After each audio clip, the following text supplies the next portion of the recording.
Bismillahirrahmanirrahim. Alhamdulillahi rabbil alamin wassalatu wassalamu ala asyrafil anbiya'i wal mursalin wa ala alihi wa sahbihi ajma'in.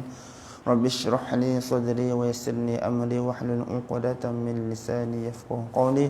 Allahumma rzuqna fahman nabiyyin wa hifdzal mursalin bi rahmatika ya arhamar rahimin. Walhamdulillahi rabbil alamin. Assalamu alaikum warahmatullahi wabarakatuh. Alhamdulillah yang dimuliakan para tetamu Allah dan para pendengar sekalian, insya-Allah pada pagi ini kita akan sambung bacaan hadis kita yang bertajuk hak-hak seorang muslim. An-Huzail radhiyallahu anhu qala ja'ala Sa'd radhiyallahu anhu fa waqafa 'ala babin nabiy sallallahu alaihi wasallam yasta'dhin faqama mustaqbilal bab faqala lahu an-nabiy sallallahu alaihi wasallam hakadha anka aw hakadha fa innama al-istidhan min an-nazar. Rawahu Abu Daud.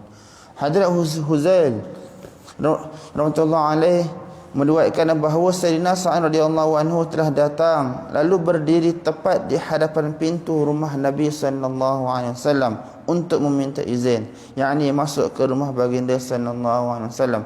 Lalu baginda sallallahu alaihi wasallam bersabda kepada beliau, "Janganlah kamu berdiri di hadapan pintu, sebaliknya berdiri di kanan atau di kiri pintu, kerana berdiri di hadapan pintu boleh menyebabkan kamu ternampak apa-apa yang ada dalam rumah, sedangkan meminta izin adalah semata-mata untuk mengelak daripada terlihat apa-apa yang tidak elok dalam rumah." Hadis Abu Daud. Diulangi, Hadrat Huzail rahmatullahi alaihi meriwayatkan bahawa Sayyidina Sa'ad radhiyallahu anhu telah datang lalu berdiri tepat di hadapan pintu rumah Nabi sallallahu alaihi wasallam untuk meminta izin, yakni masuk ke rumah baginda sallallahu alaihi wasallam. Lalu baginda sallallahu alaihi wasallam bersabda kepada beliau, "Janganlah kamu berdiri di hadapan pintu, sebaliknya berdiri di kanan atau di kiri pintu, kerana berdiri di hadapan pintu boleh menyebabkan kamu ternampak apa-apa yang ada dalam rumah, sedangkan meminta izin adalah semata-mata untuk mengelak daripada terlihat apa-apa yang tidak elok dalam rumah." Hadis Abu Daud. Seterusnya, An-Nabi Hurairah radhiyallahu anhu an-nabiy sallallahu alaihi wasallam qala idza dakhala al-basar fala idhn. Rawahu Abu Daud. Sayyidina Abu Hurairah radhiyallahu anhu meriwayatkan bahawa Nabi sallallahu alaihi wasallam bersabda, apabila pandangan telah masuk ke dalam rumah, maka meminta izin tidak memberi apa-apa makna, yakni tiada faedah untuk meminta izin. Hadis riwayat Abu Daud. Diulangi, Sayyidina Abu Hurairah radhiyallahu anhu meriwayatkan bahawa Nabi sallallahu alaihi wasallam bersabda, apabila pandangan telah masuk ke dalam rumah, maka meminta izin tidak memberi apa-apa makna, yakni tiada faedah untuk meminta izin. Hadis Abu Daud. Seterusnya, An Abdullah bin Bishr radhiyallahu anhu qala sami'tu Rasulullah sallallahu alaihi wasallam yaqul la ta'tul buyut min abwabiha walakin tuha min jawanibiha fasta'dhinu fa in udhina lakum fadkhulu wa illa farji'u. Riwayat Abu Daud. Sayyidina Abdullah bin Bishr radhiyallahu anhu berkata, beliau mendengar Rasulullah sallallahu alaihi wasallam bersabda, janganlah kamu berdiri di hadapan pintu rumah orang lain untuk meminta izin memasukinya, supaya kamu tidak terpandang apa-apa yang ada di dalam rumah. Sebaliknya, datanglah dari arah kanan atau kiri, lalu memintalah izin.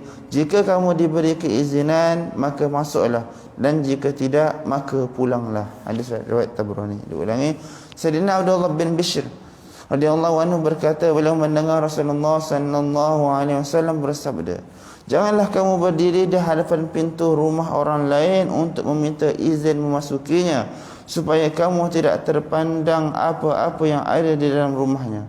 Sebaliknya, datangilah dari arah kanan atau kiri, lalu mintalah izin. Jika kamu diberi keizinan, maka masuklah, dan jika tidak, maka pulanglah. Hadis riwayat Tabrani. Seterusnya, An Ibn Umar radhiyallahu anhu an Nabi sallallahu alaihi wasallam qala la yuqimu ar-rajul ar-rajul min majlisihi thumma yajlisu fihi, riwayat Bukhari. Sayyidina Abdullah bin Umar radhiyallahu anhuma meriwayatkan bahawa Nabi sallallahu alaihi wasallam bersabda, sesiapa pun tidak dibenarkan membangunkan orang lain untuk duduk di tempatnya. Hadis riwayat Bukhari. Dia ulangi, Sayyidina Abdullah bin Umar radhiyallahu anhuma meriwayatkan bahawa Nabi sallallahu alaihi wasallam bersabda, sesiapa pun tidak dibenarkan membangunkan orang lain untuk duduk di tempatnya. Hadis riwayat Bukhari.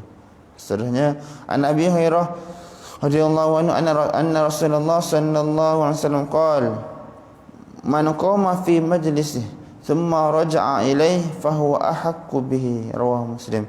Sayyidina Abu Hurairah radhiyallahu anhu meriwayatkan bahawa Rasulullah sallallahu alaihi wasallam bersabda, sesiapa yang bangun dari tempatnya, yakni kerana sesuatu keperluan, kemudian dia datang kembali, maka dia lebih berhak untuk duduk di tempat itu. Hadis riwayat Muslim. Diulangi, Sayyidina Abu Hurairah radhiyallahu anhu meriwayatkan bahawa Rasulullah sallallahu alaihi wasallam bersabda, sesiapa yang bangun dari tempatnya kerana sesuatu keperluan, kemudian dia datang kembali, maka dia lebih berhak untuk duduk di tempat itu. Hadis Muslim.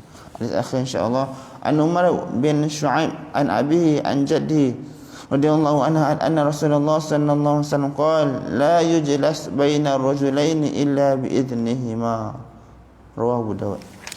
Sayyidina Abdullah bin Amr bin Al-As radhiyallahu anhu meriwayatkan bahawa Rasulullah sallallahu alaihi wasallam bersabda, tidak boleh duduk di antara dua orang tanpa izin daripada mereka berdua. Hadis riwayat Abu Dawud. Diulangi, Sayyidina Abdullah bin Amr bin Al-As radhiyallahu anhu meriwayatkan bahawa Rasulullah sallallahu alaihi wasallam bersabda, tidak boleh duduk di antara dua orang tanpa izin daripada mereka berdua.